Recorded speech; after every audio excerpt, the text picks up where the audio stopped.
One of rock's biggest albums of 1968 was born from a recording session that later became the stuff of legend. Its unforgettable title came from a slurred phrase in a badly remembered scrawl on a napkin. For a moment, they were one of the era's most talked about bands, playing to sold-out arenas, coast to coast. Then fame, pressure, and a fatal mismatch with the moment pulled everything apart faster than almost anyone in rock history.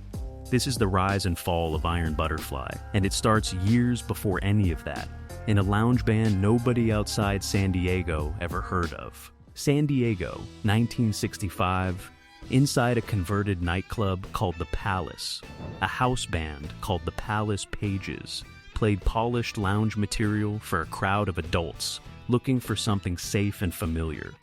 Doug Ingle was on keys, the son of a church organist who had introduced him to music from an early age. Alongside him were guitarist Danny Weiss, drummer Jack Pinney, and, before long, bass player Greg Willis. But Ingle and the younger members wanted something else entirely. Long hair, heavy distortion, and volume that rattled the walls, the sound tearing through California at that exact moment, the sound critics were starting to call psychedelic rock. The older members wanted no part of it. The divide was total, and within weeks, in early 1966, it split the band clean in half. The older players went off to back a young singer named Gary Puckett. Ingle, Weiss, Pinney, and Willis went the other way.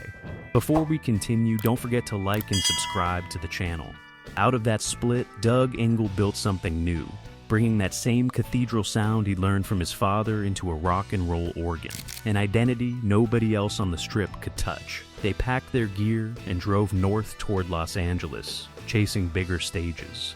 Steady work at Beto Lito's, the Galaxy Club, and the legendary Whiskey A Go Go followed, and it did not take long before a record label came calling.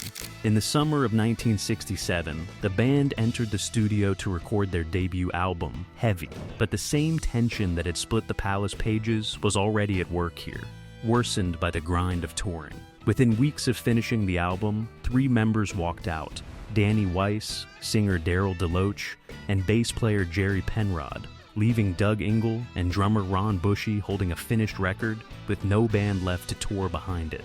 The label was ready to walk away entirely. Ingle and Bushy scrambled to find replacements, and for a brief moment in early 1968, rumor had it that 2 of the biggest names in rock guitar were sniffing around the open slot.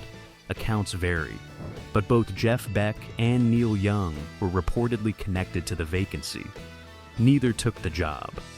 Instead, Ingle handed it to a 17-year-old high school student born Rick Davis, who would perform under the name Eric Brann. A kid so young his own mother had to sign a legal consent form to let him tour with the band.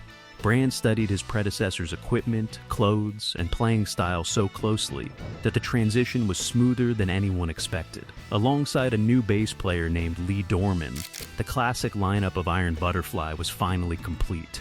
None of them had any idea what was about to happen next. What happened next was the kind of story that grew bigger every time it was told.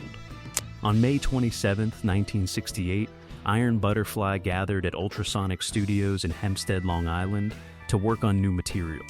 As the story goes, they were waiting on the producer and running through material when the tape started rolling. Whether or not the moment was exactly as accidental as legend suggests, the result was the same. They launched into a song Doug Ingle had written alone one night, working his way through a gallon of cheap Red Mountain wine as he wrote it. The song was supposed to be called In the Garden of Eden, but Ingle was so far gone that the words came out as slurred mush, and when drummer Ron Bushy tried to scribble the title down, what he heard and what he wrote was something else entirely. In-A-Gadda-Da-Vida. A drunken mistake, misheard and misspelled, was about to become one of the most recognizable phrases in rock history. Strip away the legend around the title, though, and the song itself is startlingly simple. Underneath 17 minutes of organ, drums, and one of the longest solos rock had ever attempted, the lyrics amount to maybe 8 lines, sung twice, a man in his own private Eden, asking the woman he loves to stay. Don't you know that I'm loving you? Won't you come with me and take my hand and walk this land? That's the whole song. An Adam and Eve love note. Set in a garden nobody could pronounce the name of. Because the band was playing with loose studio session freedom, they let the piece stretch far beyond the limits of a normal radio record. Ron Bushy tore into a long, unaccompanied drum solo that seemed to come from somewhere primal. Doug Ingle built a slow, hypnotic organ movement that felt closer to a cathedral than a nightclub stage. At one point weaving in a quiet melodic quote from the old Christmas hymn, God Rest Ye Merry Gentlemen. A deliberate touch Ingle later said he included because he wanted to touch the spiritual. What began as a strange, half-mythical studio moment had turned into the most ambitious piece of music any of them had ever attempted. Producer Jim Hilton hadn't even arrived yet when the tape started rolling. It was engineer Don Casale who kept it running, and by the time Hilton walked in, the take that would define the band's career was already on tape.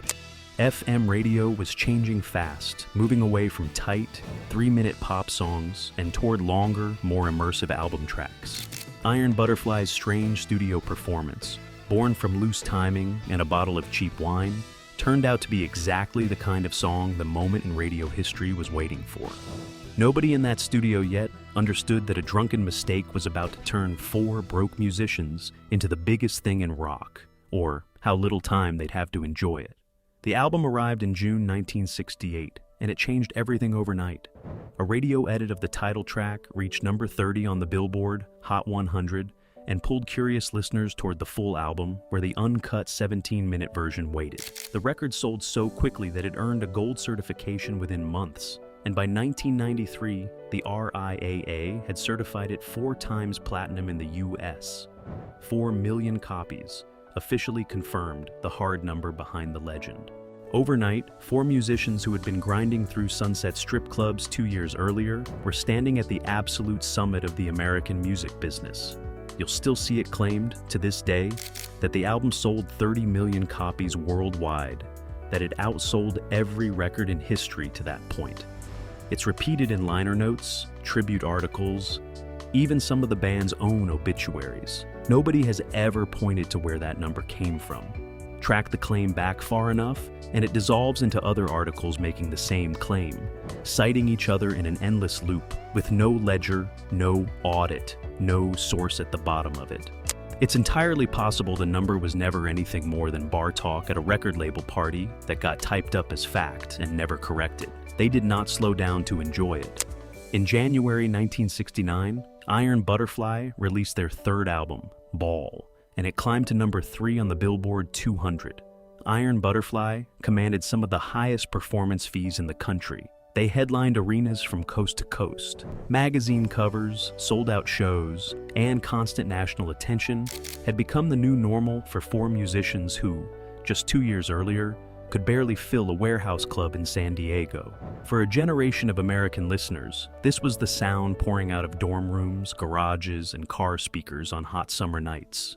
You did not just hear In-A-Gadda-Da-Vida, you lived inside it for 17 minutes at a time, that organ riff and drum solo filling an entire side of vinyl, while the rest of the world waited outside the door. Iron Butterfly had become a kind of American institution, proof that a strange, sprawling piece of music born from chaos could conquer the biggest entertainment industry in the world. Nobody watching from the outside could have guessed how fast it was all about to come apart. The band that had just turned a single song into a nationwide phenomenon was, in truth, standing on a foundation that had never been built to hold that kind of weight. The first cracks showed up on stage, and they showed up fast. On January 31st, 1969, Iron Butterfly headlined a 2-night stand at the Fillmore East in New York, with an emerging British blues rock band called Led Zeppelin, already weeks into their first American tour, but making their New York debut that night, opening the bill.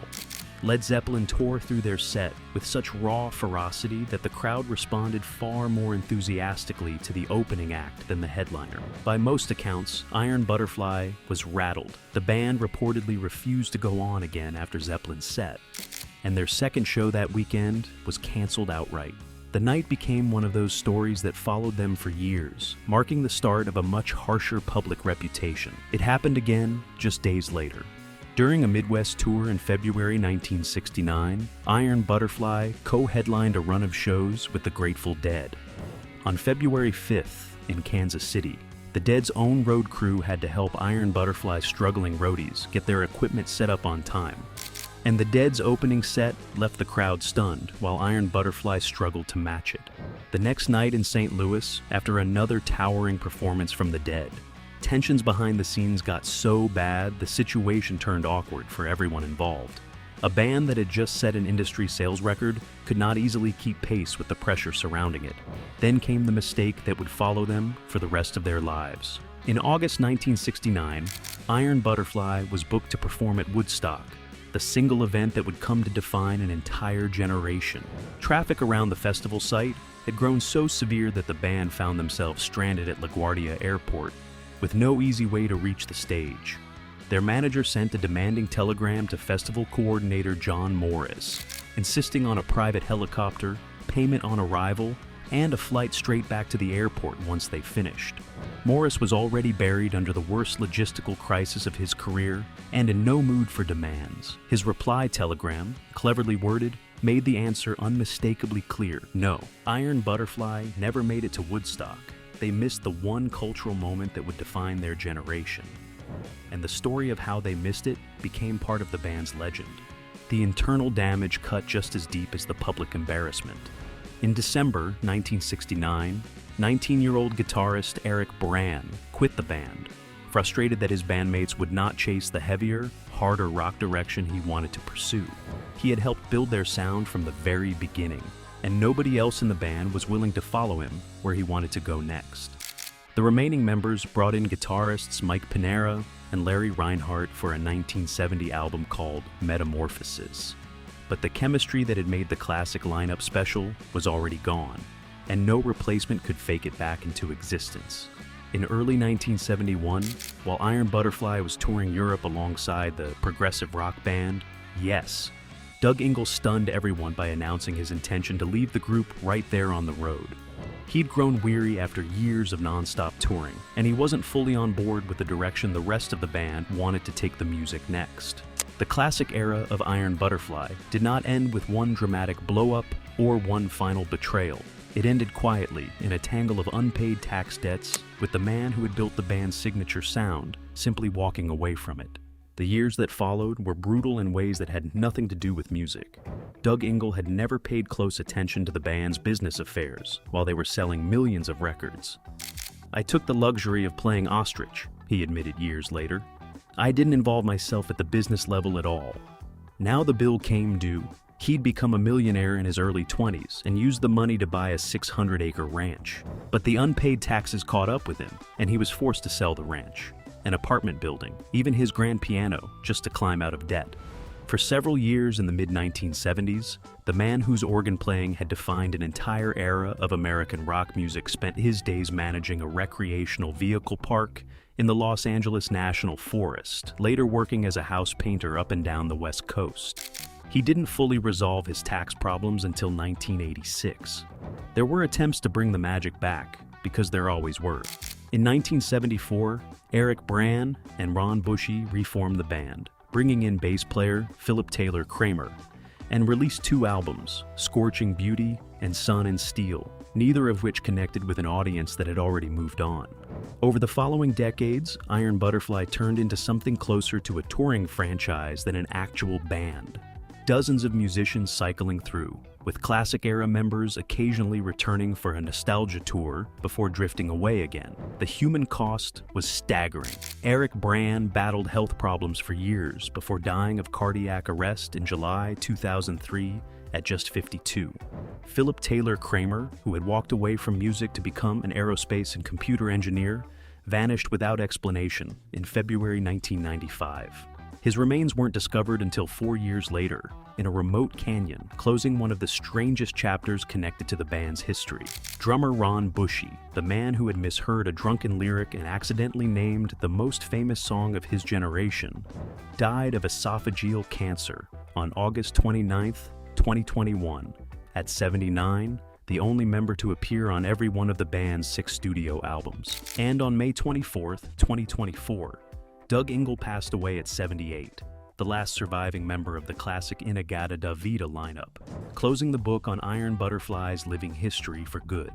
But the story itself refused to close with them. Despite the swift and often painful collapse of their career, Iron Butterfly's place in rock history never really wavered, because one song simply refused to disappear. In-A-Gadda-Da-Vida became a critical bridge between the psychedelic sound of the late 1960s and the heavier, darker music that followed it. Its distorted guitar work and ominous organ riffs gave future hard rock and heavy metal bands a model to build from, especially in the way it helped normalize longer, heavier album tracks. The song's reach went far beyond rock radio, and it kept finding new audiences decade after decade. A cover by the Incredible Bongo Band in 1973 helped keep the tune circulating through the funk and early hip-hop world, sampled and referenced for years afterward. Later film and television placements, along with its enduring status on classic rock radio, kept introducing new listeners to Iron Butterfly long after the band's commercial peak had passed. None of the original members lived to see the kind of lasting financial security their success once promised them, but the song outlived every unpaid tax bill and every lineup change that tried to bury it along the way. Iron Butterfly's story was not really the story of a band that failed. It was the story of 4 young musicians who, through pure accident and instinct, created something so powerful that it no longer needed them to survive. And maybe it's fitting that nobody can even agree on how big it really got. This is a band whose signature song exists because a drunk man's slurred words got misheard and scribbled down wrong. And somehow that mistake became immortal anyway. Perhaps it's only right that the sales figures followed the same pattern. A number nobody can verify, repeated so often that repetition itself became the proof. The record is real. The impact is real. The exact count was never anything more than legend layered on legend, and that might suit In-A-Gadda-Da-Vida better than an audited number ever could. A band could break apart, a fortune could vanish into tax debt and bad management. But a song, if it was strange enough, honest enough, and just accidental enough, could keep finding new ears long after everyone who made it was gone. No matter how many times the story got retold, exaggerated, and remembered wrong. The masterpiece outlasted the men who made it, and more than 50 years later, that hypnotic organ riff still finds new ears every single day, still pulling first-time listeners down into the garden of a song nobody ever meant to write, and nobody ever quite got the story straight on. Iron Butterfly proved that one slurred lyric and one strange studio moment could build an empire faster than almost any band in rock history, then watch it collapse just as fast. They set a sales record, missed Woodstock, and lost fortunes to bad management and unpaid taxes. But the song survived every one of them. What's your memory of hearing In-A-Gadda-Da-Vida for the first time? Drop it in the comments below, and don't forget to like and subscribe for more untold stories from rock's golden era.